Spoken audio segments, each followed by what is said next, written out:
التماس ہے کہ ان کے حفظ و امان کے لیے، ان کی جان و مال کی حفاظت کے لیے ان کو اپنی دعاؤں میں یاد رکھیں۔ خدا متعال یہ ایام آئین کے ایام جو ایک ٹھاٹھے مارتا ہوا سمندر پروانے سید الشہداء کے جو کربلا میں اکٹھے ہیں، خدا متعال ان سب کی جان و مال کی حفاظت کرے، سید الشہداء کے حفاظت میں رکھے اور دشمنان اہل بیت کو نیست و نابود کرے۔ دعاؤں کی قبولیت کے لیے لم ترسل اللہم صلی علی محمد وآل محمد۔ دو اعلان جو چیلم کی مجلس 3 اور 4 جنوری بروز جمعرات اور جمعہ کو یہاں پہ منعقد ہوگی انشاءاللہ، جس میں مولانا مقبول علوی صاحب خطاب فرمائیں گے انشاءاللہ۔ آپ سے التماس ہے کہ بھرپور شرکت کیجیے۔ اور 13 جنوری کو انشاءاللہ یہاں پہ مجلس ہوگی جس میں مولانا عابد رضوی صاحب خطاب فرمائیں گے انشاءاللہ۔ تو یہ جو تاریخ آپ کو بتائی ہیں آپ ان کو نوٹ کریں اور ان مجالس میں انشاءاللہ آپ کو بعد میں ٹیکسٹ بھی بھیجا جائے گا، تو آپ سے التماس ہے کہ ان پروگرام میں شرکت کریں۔ آخر میں دعوت دیتا ہوں حجت الاسلام جناب مولانا وسیع صاحب صاحب کو اسٹیج پر تشریف لائیں۔ نعرہ تکبیر، نعرہ رسالت، یا رسول اللہ، نعرہ حیدری، حیدری، محمد وآل محمد صلوات۔ اللہم صلی علی محمد۔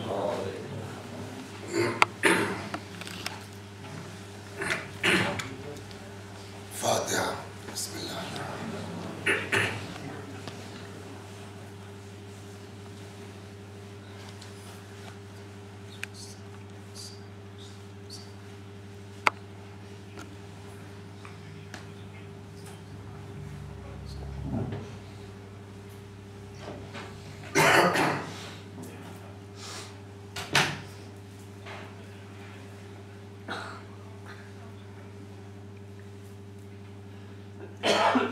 لا حول ولا قوة إلا بالله العلي العظيم۔ أعوذ بالله من الشيطان الرجيم، بسم الله الرحمن الرحيم۔ الحمد لله رب العالمين، بارئ الخلائق أجمعين، باعث الأنبياء والمرسلين، والصلاة والسلام والتحية والإكرام على البشير النذير السراج المنير، سيدنا ونبينا وشفيعنا إن شاء الله أبي القاسم محمد۔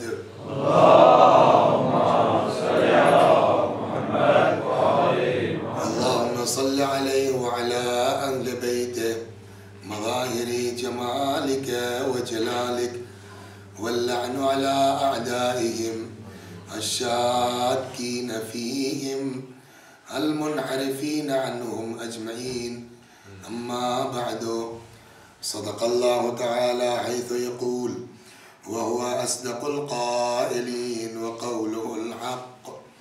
أعوذ بالله من الشيطان الرجيم، بسم الله الرحمن الرحيم۔ لهن مثل الذي عليهن بالمعروف وللرجال عليهن درجة، صلوات محمد۔ اللہم صلی علی محمد وآل محمد۔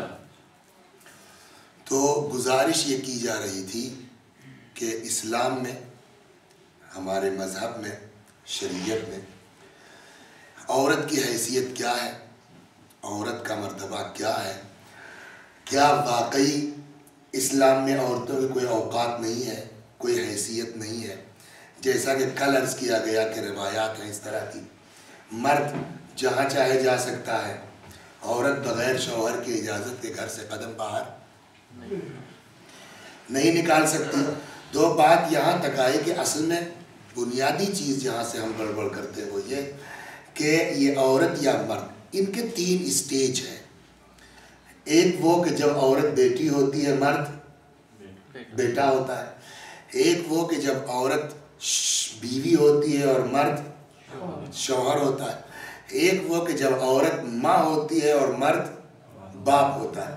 تو جب تک ان تینوں ادوار میں تقابلی مطالعہ نہیں ہوگا کہ بیٹی کے مقابلے میں بیٹا کیا ہے، شوہر کے مقابلے میں زوجہ کیا ہے، باپ کے مقابلے میں ماں کیا ہے، تب تک یہ طے کرنا مشکل ہے کہ اسلام میں عورت کی حیثیت کیا ہے. اور یوں بھی اگر آپ قانون کی طرف جائیے تو اسلام کے قانون کی کتاب کیا ہے؟ بولیے. قانونی کتاب اسلامی کیا ہے؟ قرآن مجید ہے. قرآن کتاب ہے اسلام کے قانون. خوب حدیث سے پہلے آپ قرآن سے پوچھئے قرآن کیا کہتا ہے.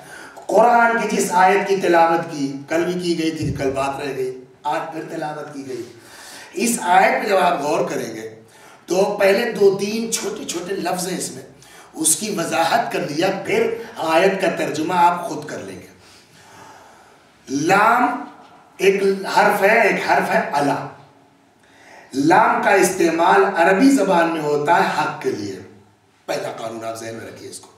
لام کا استعمال حق کے لیے، الا کا استعمال فرض کے لیے. ایک پہلی چیز کیا ہوئی کہ یہ ذہن میں رکھنے ہے کہ لام کا استعمال حق کے لیے، الا کا استعمال فرض کے لیے.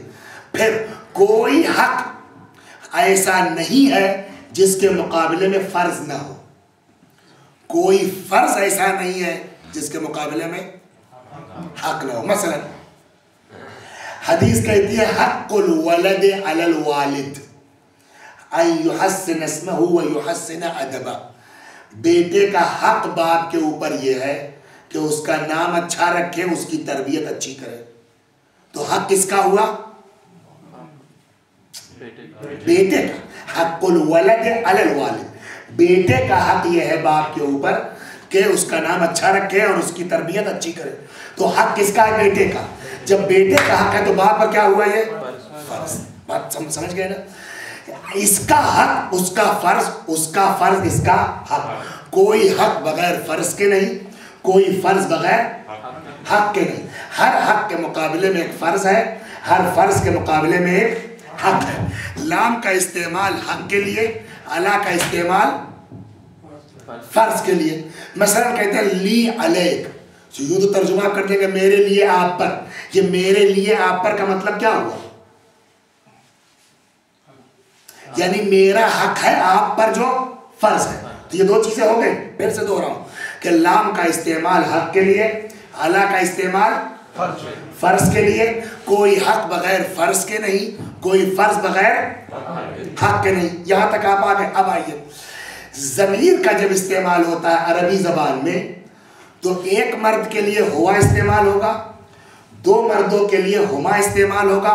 اس کو یاد رکھیے گا، آگے ماں باپ میں یہ کام آئے گی ہمارے. صلوات محمد. اس کو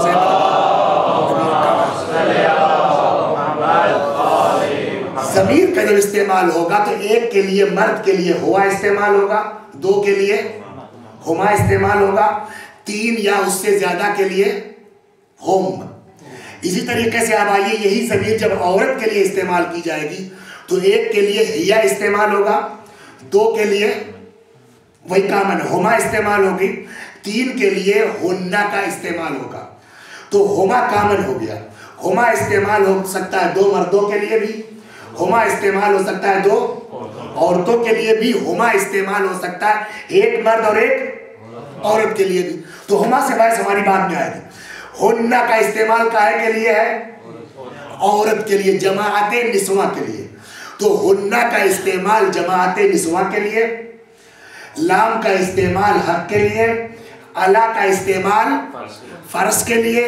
کوئی حق بغیر فرض کے نہیں، کوئی فرض بغیر حق کے نہیں. اتنا جب سمجھ گئے اب میں آیت پڑھتا ہوں، ترجمہ آپ کیجئے. پھر سے پوچھ لوں ایک بار اگر برا نہ مانیے تو. لام کا استعمال حق کے لیے، الا کا استعمال فرض کے لیے. کوئی حق بغیر فرض کے نہیں، کوئی فرض بغیر حق کے نہیں. ہنہ کا استعمال عورتوں کے لیے. اب قرآن کی آیت جس کی تلاوت کی گئی ہے ارشاد ہوا لہن.